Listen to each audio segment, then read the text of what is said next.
suivrai mon Seigneur et mon Maître, sans jamais m'éloigner de ses pas, sans que rien ici-bas ne m'arrête, et sans rien que le chant de sa voix. Tous ensemble. Je suivrai mon Seigneur et mon Maître, sans jamais m'éloigner de ses bras, sans que rien ici-bas ne m'arrête. Depuis une semaine, en fait depuis dimanche passé, il y a un texte qui me trotte dans la tête et je pense que c'est bien que je puisse parler de cela. Et je voudrais lire avec vous le psaume 115 dans lequel ce texte se trouve. Mais nous lirons l'ensemble de ce psaume que le peuple juif avait l'habitude, a toujours l'habitude de lire dans la fête de Pâques. Psaume 115. Non, pas à nous, ô Éternel, non pas à nous la gloire, mais à toi seul, pour ton amour et ta fidélité. Pourquoi les nations diraient-elles, où est leur Dieu? Notre Dieu est au ciel. Il fait tout ce qu'il veut. Leurs idoles d'argent et d'or sont faites par des hommes. Elles ont une bouche, mais elles ne peuvent parler. Elles ont bien des yeux, mais elles ne voient rien. Elles ont des oreilles, mais qui n'entendent rien. Elles ont des narines, mais qui ne sentent rien. Elles ont bien des mains, mais ne peuvent toucher. Elles ont bien des pieds, mais ne peuvent marcher. De leur gorge, jamais aucun son ne s'échappe. Ils leur ressemblent, tous ceux qui les fabriquent, tous ceux qui leur font confiance. Habitants d'Israël, faites confiance à l'Éternel. Il est pour vous un secours et un bouclier. Descendants d'Aaron, faites confiance à l'Éternel. Il est pour vous un secours et un bouclier. Vous qui le craignez, faites confiance à l'Éternel. Il est pour vous un secours et un bouclier. L'Éternel pense à nous. Il bénira le peuple d'Israël. Il bénira les descendants d'Aaron. Il bénira ceux qui craignent l'Éternel, du plus petit jusqu'au plus grand. Que l'Éternel vous fasse prospérer, vous et vos enfants. Soyez bénis par l'Éternel, qui a fait le ciel et la terre. Le ciel, il appartient à l'Éternel. Quant à la terre, il l'a donnée aux hommes. Les morts ne louent pas l'Éternel, ni aucun de ceux qui descendent au pays du silence. Mais nous louons l'Éternel dès maintenant et à jamais.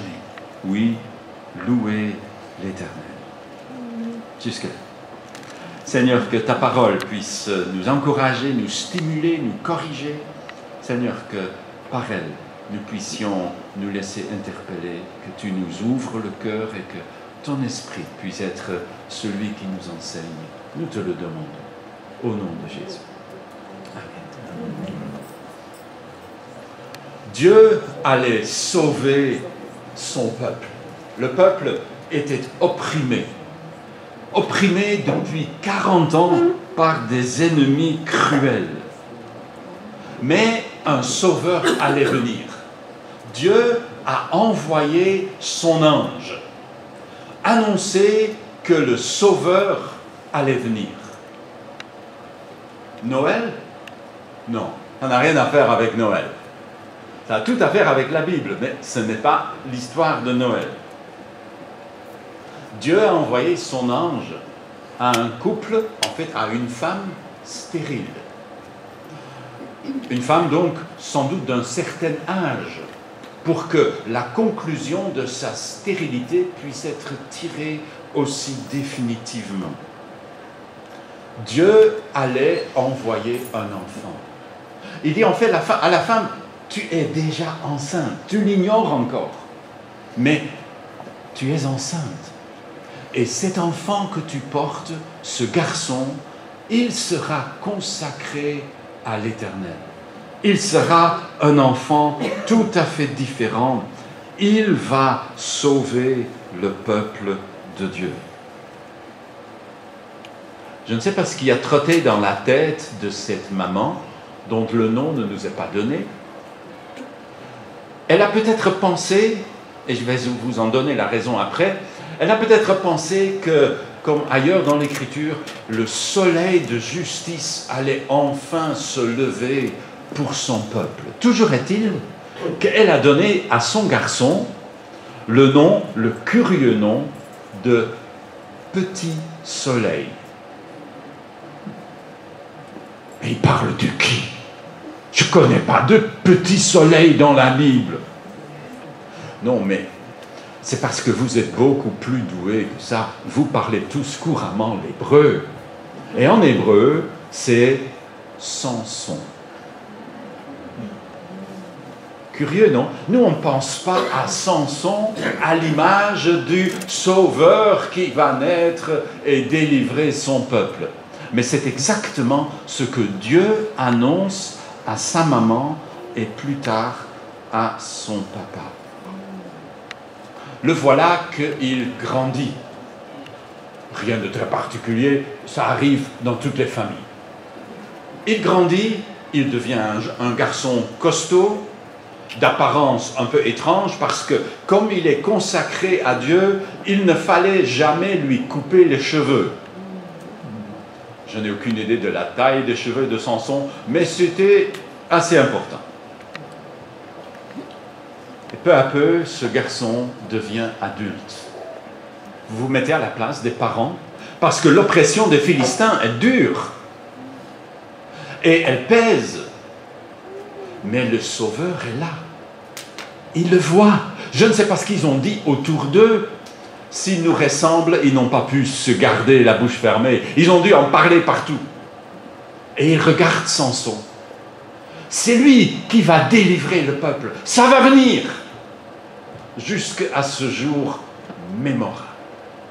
Samson a fait un tour dans le pays des Philistins et a rencontré une jeune fille ravissante.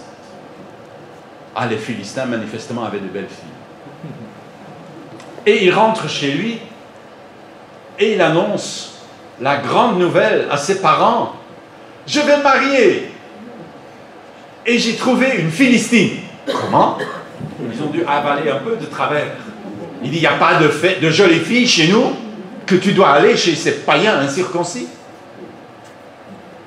Et il cherche à le convaincre du contraire. N'est-il pas l'envoyé de Dieu, le sauveur du peuple que Dieu a envoyé? Il ne peut pas faire ça. Et puis, le texte écrit ceci. En Juge 14. Ses parents ne savaient pas que cela était dirigé par l'Éternel, car ils cherchaient une occasion de conflit avec les Philistins. Un Dieu souverain. Inimaginable pour ses parents, mais Dieu a une cuillère dans la soupe, comme on dit vulgairement. Dieu contrôle la situation. Dieu n'est pas absent. Dieu n'est pas en train de dormir.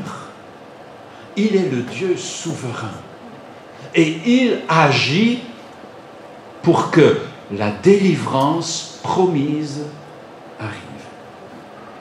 Ça vous rappelle peut-être de l'histoire de Joseph, plus tôt dans le livre de la Genèse. Joseph qui a été bassement vendu par ses frères, un rapt organisé qui arrive en Égypte pour se faire accuser injustement par sa maîtresse et se retrouver en prison. Il raconte l'avenir à 2 serviteurs du Pharaon et quand ils sortent, il leur dit « Ne m'oubliez pas, je suis ici sans être coupable. S'il vous plaît, ne me laissez pas ici. » Et il l'oublie. Et ça dure 1 semaine, 1 mois, 1 an, 2 ans, 2 années interminables. Et Dieu? Si vous feuilletez un peu plus loin, au chapitre 45, vous assistez à la rencontre entre Joseph et ses frères. Et Joseph va leur dire quelque chose de très semblable que ce que dit le livre des Juges. Il dit « Je suis Joseph, votre frère que vous avez vendu pour être amené en Égypte. Et maintenant ne vous tourmentez pas, ne vous accablez pas de remords de m'avoir vendu comme esclave. C'est pour vous sauver la vie que Dieu m'a envoyé devant vous. C'est pourquoi ce n'est pas vous qui m'avez envoyé ici, c'est Dieu. » Vous voyez, Joseph a appris avec le recul de voir la main de Dieu dans sa propre vie. Entre-temps, il est devenu vice-roi d'Égypte. Je ne l'ai pas dit, mais vous le saviez bien sûr. Et il voit que dans tous ces événements extrêmement durs, et ne nous méprenons pas là-dessus, ce fut dur, décevant, une désillusion. Combien de fois a-t-il levé le poing contre le ciel? Peut-être aucune, parce que c'était peut-être pas vraiment son habitude. Mais elle a dû se poser des questions. Mais Seigneur, où es-tu? Et le Dieu souverain était présent. Un Dieu souverain. Le verset 3 de notre psaume dit ceci. Notre Dieu est au ciel. Il fait tout ce qu'il veut. Il est un Dieu souverain. Nous ne connaissons plus beaucoup de souverains. Oui, nous avons des souverains à Laken, je sais bien. Mais ils ne sont pas aussi souverains que cela. Quand le gouvernement prend une décision qui déplaît au roi, il avale sa salive et signe. Il n'est pas aussi souverain que ça. On ne peut pas dire que Philippe, en se réveillant chaque matin, peut dire « Je suis le souverain, je fais ce que je veux ». Ce n'est pas tout à fait comme ça. Et c'est en fait comme ça dans aucun de nos pays. Et les souverains qui parfois se méprennent un peu sur leur propre importance terminent toujours par disparaître, finissent par disparaître de la scène publique. Dieu est souverain, de façon absolue. Le texte le dit de façon absolue. Il fait tout ce qu'il veut. Ces voies, nous dit ailleurs le Nouveau Testament, ces voies sont incompréhensibles. Tu ne peux pas comprendre. Tu ne peux pas découvrir. Tu ne peux pas voir clair. Comme la maman de Samson, qui n'a rien compris à ce que Dieu faisait dans le cœur de son fiston. Comme Joseph, qui sans doute pendant de longues années n'a rien compris à ce que Dieu était en train de faire. Tu ne peux pas découvrir le plan de Dieu et faire de Dieu quelqu'un de prévisible. Voyez, Dieu est imprévisible. Et nous, on n'aime pas ça. On n'aime pas les gens imprévisibles. Nous aimons les gens prévisibles. Nous aimons pouvoir plus ou moins savoir à quoi nous attendre. Mais Dieu échappe à nos prévisions. Nous ne pouvons pas retracer ses pas. Ce n'est pas que nous ne l'essayons pas. Bien sûr que nous l'essayons. Nous voudrions organiser Dieu. Seigneur, fais ceci. Seigneur, agis comme ça. Seigneur, tu as dit ceci, maintenant tu dois faire cela. Stupide être humain que nous sommes. Comme si nous, on peut dire à Dieu, tu dois. Nous, fourmis que nous sommes. Mais nous voudrions tant que Dieu soit plus prévisible. Nous aimerions obliger ses réponses. Et parfois, ça sort même dans nos prières, pas nos meilleures. Quand nous disait, Seigneur, tu dois nous répondre. Réponds-nous! Et on crie. Et parfois, on aurait besoin d'un Élie, le prophète, à côté de nous pour dire « Écoute, crie plus fort parce que peut-être qu'il dort. » Dieu n'est pas un Dieu prévisible. Il est un Dieu souverain. Nous aimerions trouver le truc qui nous permet de mettre Dieu à notre service. Si je dis cela, Dieu va agir. Vous croyez cela? Alors c'est que vous n'êtes pas très perspicace. Ce n'est pas ainsi. J'étais dans des réunions où on agit avec énormément de prétention, en criant les foudres du ciel et en disant Dieu va agir. Dieu n'a pas agi. J'étais dans une salle d'hôtel il y a très longtemps où un prédicateur exalté a dit « Ah, je sais qu'il y a ici des gens qui vont donner 1000 florins. » 1000 florins, ça vous dit que c'est loin, parce que c'était encore aux Pays-Bas quand j'étais jeune converti. Et il y a eu des gens qui ont donné 1000 florins, mais ne me dites pas que Dieu était présent, parce que ça, je ne le crois aucunement. On fait parfois tellement de bruit et on croit pouvoir provoquer des miracles et des prodiges, mais ce n'est pas vrai. Allez regarder là où on chante tellement les miracles et les prodiges. Allez analyser. Y en a-t-il? Moi, j'ai assisté à des guérisons dans des églises où ça se pratique. Guillemets au début, guillemets à la fin. Parce qu'il n'y a pas de guérison. Les gens n'étaient pas plus guéris que moi. Bon, moi je me portais plutôt bien, mais c'est pas ça ce que je veux dire. Dans ce psaume, je ne sais pas si ça vous a échappé, mais j'aimerais attirer votre attention à ça. C'est le verset 3 et le verset 4. Le verset 3 dit « Notre Dieu est au ciel. Il fait tout ce qu'il veut. Leurs idoles, en pointant vers les païens bien sûr, leurs idoles d'argent et d'or sont faites par des hommes. » Vous voyez, il y a une énorme opposition entre Dieu et les idoles. Les idoles sont prévisibles, terriblement prévisibles. Mais oui, on les a fabriqués. Ils sont à notre image. Nous les connaissons. Nous savons bien comment ça va.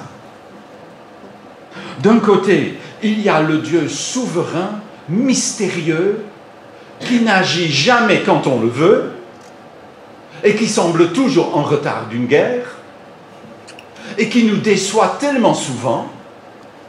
Et de l'autre côté, il y a les idoles, qui ne nous déçoivent jamais, qui sont toujours là, avec leur sourire béat, si toutefois on leur a peint un sourire béat. Le psaume nous dit, soyez prudents, ils leur ressembleront, tous ceux qui les fabriquent et tous ceux qui leur font confiance. Et pourtant, même dans notre temps sophistiqué, ils sont des millions et peut-être des milliards à faire confiance aux idoles. Vous voyez, avec les idoles, il suffit d'utiliser la bonne formule et abacadabra, ça se fait. Avec les idoles, tu mets de l'argent. Balak, vous vous rappelez, le roi de Moab, qui voulait maudire Israël et qui va chercher Balaam pour faire la besogne et qui lui offre bien sûr une somme d'argent et Balaam renvoie à dire non, je ne peux pas venir. Et Balak, tout païen qu'il a tout compris, j'ai pas mis assez de dollars. Non, il n'avait pas encore de dollars. Mais bon, c'est tout comme. Et Balak dit, j'ai pas payé assez. Parce que les idoles, tu peux toujours leur faire ce que tu veux. Tu vois, l'idole est à ton service. Mais Dieu ne sera jamais à ton service. Dieu, tu ne peux pas lui commander. C'est pour cela que l'idolâtrie engendre toujours l'orgueil. L'idolâtrie, tu peux croire que tu maîtrises la chose. Et ça te rend orgueilleux. Et beaucoup de païens sont des gens très orgueilleux. Tandis que le Dieu vivant, incompréhensible, indomptable nous rend humbles. Moi, je ne sais pas ce que Dieu va faire. Moi, je ne peux pas prédire ce que Dieu fera demain ou l'année prochaine. Je sais que Jésus va revenir, mais je ne sais pas quand. Et je ne sais même pas vraiment dans quelles circonstances et comment précis. Et plus que j'essaie de décrire ça avec précision, plus, bien sûr, je me trompe de façon gigantesque. Non, il n'est pas un Dieu dompté. Il est un Dieu souverain. Il fait tout ce qu'il veut. Tout ce qu'il veut. Qu'est-ce qu'il veut? La Bible nous dit que Dieu veut que tous les hommes soient sauvés. Dieu veut aussi, Paul dit ça aux Thessaloniciens, ce que Dieu veut, c'est votre sanctification. Alors, je ne sais pas si vous comprenez ça comme moi, mais j'ai l'impression que ça, c'est deux choses impossibles l'un à cause de l'autre. Tu ne peux pas et avoir tout le monde sauvé et avoir tout le monde saint. Les gens ne sont pas saints.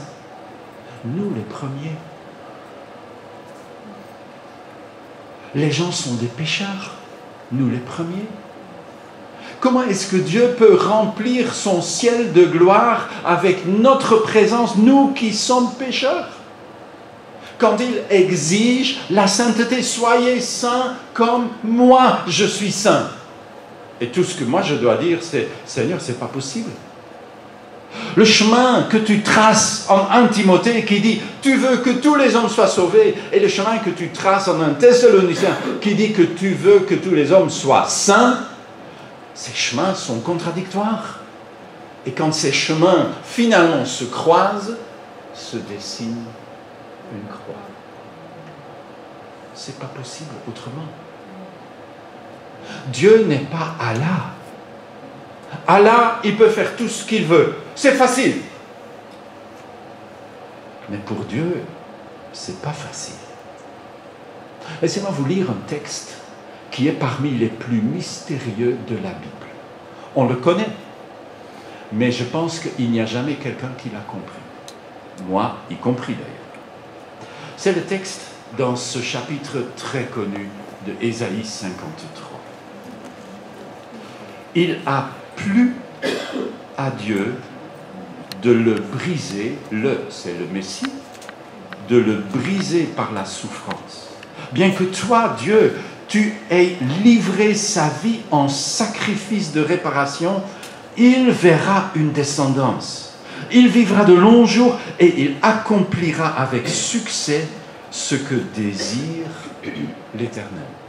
Nous avons là 2 fois exactement le même verbe que dans le psaume 115, qui est traduit au psaume 115 par vouloir, au début de Ésaïe 54, 10 par plaire, il a plu, et à la fin de ce même texte par désirer. Mais c'est en hébreu exactement le même mot.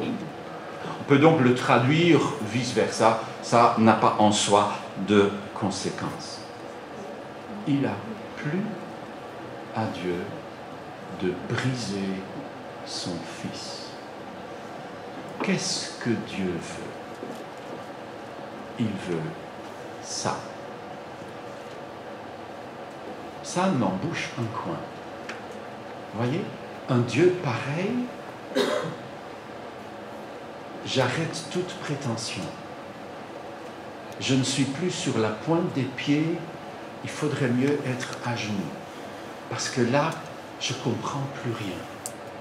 Moi, Père, comment puis-je comprendre que Dieu a voulu briser son Fils par la souffrance?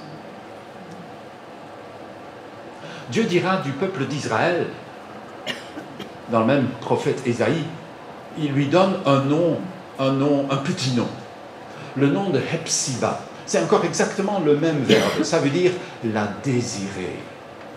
Dieu désire son peuple. Et en même temps, son peuple le rejette et plie le genou devant les Baals. Comment est-ce que ces deux peuvent aller ensemble? Comment peut-il désirer et réussir à sauver ce peuple? Ah, c'est facile, il n'a qu'à le dire et c'est comme ça. Mais dans ce cas-là, Dieu est comme Allah et il devient une idole. Non, ce n'est pas ainsi. Dieu ne se rend pas les choses très faciles. Voyez, Dieu ne va pas briser la loi qui est en lui. Il n'a pas une loi au-dessus de lui. Dans ce cas-là, il ne serait pas Dieu. Mais il est la loi, lui. Et il ne brise pas la loi. Il ne porte pas atteinte à son intégrité, si je peux le dire ainsi. Dieu ne viole rien. Et pourtant, il veut amener deux choses mutuellement impossibles. Il veut me sauver, mais il exige que je sois saint. Et le résultat, c'est Ésaïe 54, 10. Il a voulu le briser par la souffrance. Et moi, je ne peux pas comprendre. Je ne peux que m'incliner, adorer et prier qu'un jour je puisse comprendre. Mais le peu que j'en saisis me remplit d'effroi et d'adoration. Dieu ne s'est pas rendu la vie simple. Dieu a pris la voie la plus difficile qu'on ait jamais devisée ici-bas. Il a pris le chemin de la croix. Il a plu à Dieu de le briser par la souffrance. Je vais y revenir, mais j'aimerais faire le détour par un autre texte et l'éclairer avec ce que nous venons de voir. Un texte où il y a aussi le mot « vouloir » à deux reprises. Écoutez, c'est la dernière parole de Jésus à Israël. « Ah, Jérusalem, Jérusalem, toi qui fais mourir les prophètes et qui tues à coups de pierre ceux que Dieu t'envoie. Combien de fois j'ai voulu rassembler tes habitants auprès de moi, comme une poule rassemble ses poussins sous ses ailes. Mais vous ne l'avez pas voulu. » Pourquoi ils n'ont pas voulu? Quel orgueil a empêché Israël de vouloir ce que Dieu veut? Eh bien, c'est ce que nous avions dit au début. Ils avaient enfermé Dieu dans un schéma. C'est comme ça. Nous comprenons la Bible comme ça. Et c'est la seule façon de le comprendre. Quand Dieu enverra le Messie, il chassera les Romains et on sera libre. Et quand Jésus ne correspond pas à l'image, crucifie-le. Il ne mérite pas de vivre. Et quand ils le crucifient, ils ont gagné. On a gagné. Ah, c'était sans doute dans le cœur de plusieurs des pharisiens, j'en suis certain. On a gagné. C'est fini. Réglez le problème. On n'y reviendra plus. On a gagné. Mais on n'a jamais aussi peu gagné que quand on se perd. Et en gagnant, ils se perdent. Tout à l'heure, Blaise a dit qu'il n'y a pas de perdants. Erreur, il y a beaucoup de perdants. Il y aura des millions de perdants, des milliards de perdants. Ils n'ont pas voulu. Est-ce que donc on peut résister à Dieu, au Dieu souverain? La réponse n'est pas aisée. En fait, nous devrions répondre à la fois non et oui. Non, on ne peut pas résister à Dieu au sens de frustrer son plan. Ça, c'est impossible. Je ne peux pas mettre Dieu échec et mat. Ça fait rire. Quelle idée! Ça, c'est impossible, glorieusement impossible. C'est pour cela qu'en tant que chrétien, on est rempli d'espoir. C'est impossible de mettre Dieu échec et mat. Il aura la dernière parole. Peut-être que la victoire ne se voit pas beaucoup aujourd'hui, mais elle se verra quand Christ revient. Et là, la joie remplira notre cœur. Mais oui, il est pourtant possible de résister à Dieu. Qu'est-ce que tu gagnes quand tu résistes à Dieu?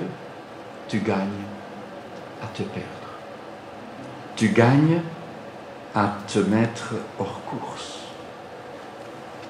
Et tu crois gagner en clouant le Fils de Dieu sur la croix. Et tout à coup, C.S. Lewis appelle ça la magie profonde. J'ai peur d'utiliser le mot magie. Mais il y a cette loi profonde de l'univers, la loi de Dieu, qui se met en opération et que nous avions lu. Bien qu'il ait offert en sacrifice de réparation, il verra une descendance, vivra de longs jours et accomplira avec succès ce que désire l'Éternel.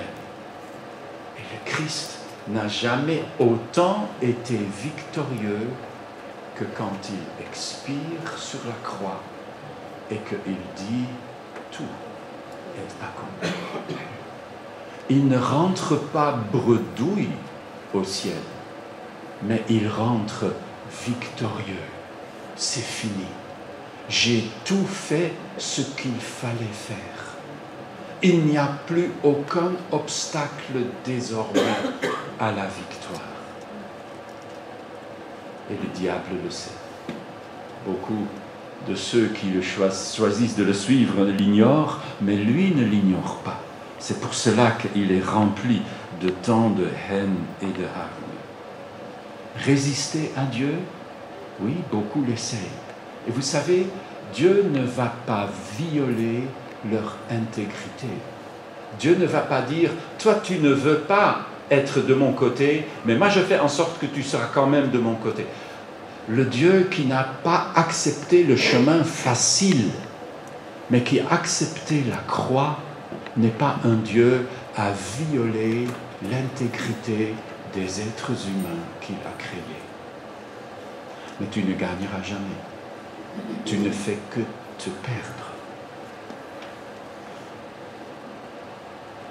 Paul termine ainsi le chapitre 11 de sa lettre aux Romains. J'aimerais lire ces versets. Du point de vue de la bonne nouvelle, certes, eux, les Juifs, sont ennemis à cause de vous.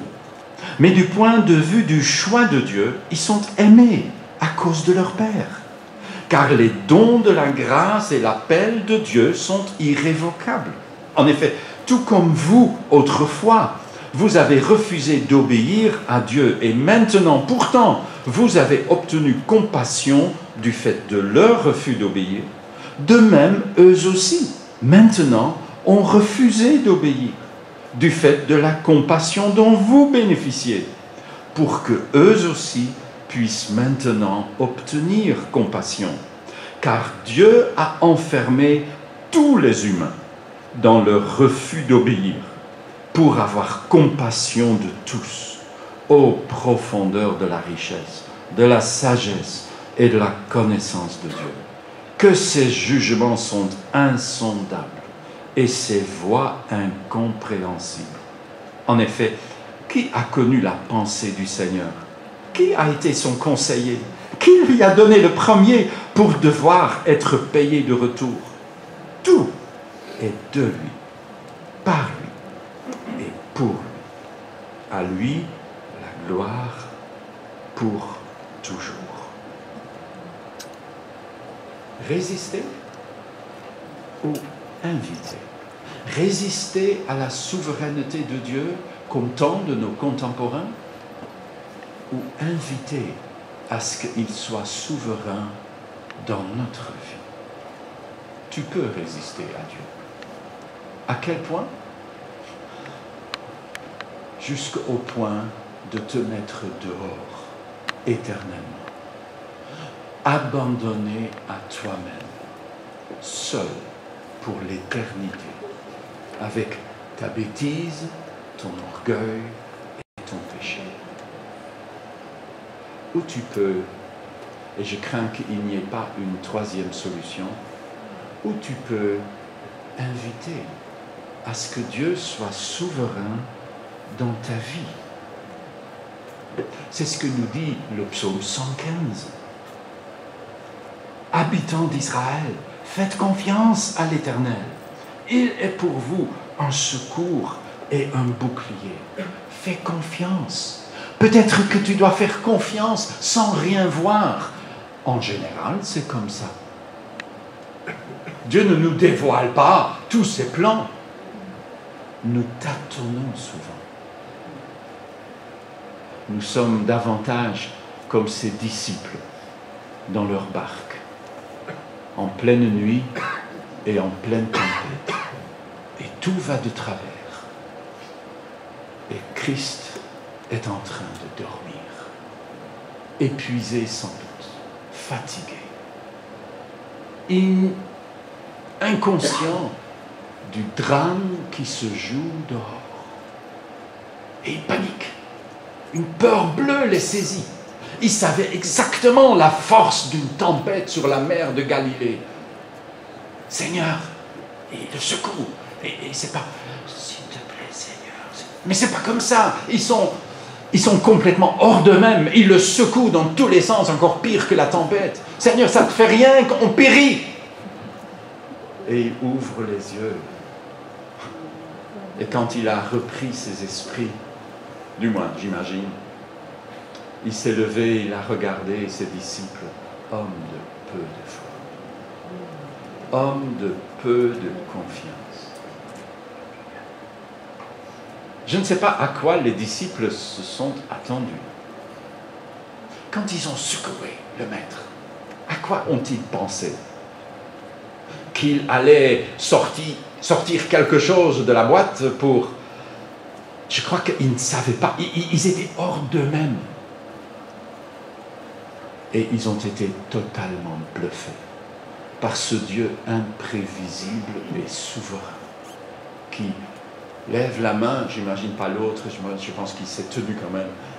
Il lève la main et il dit à la tempête, vent, tais-toi, mer, calme-toi.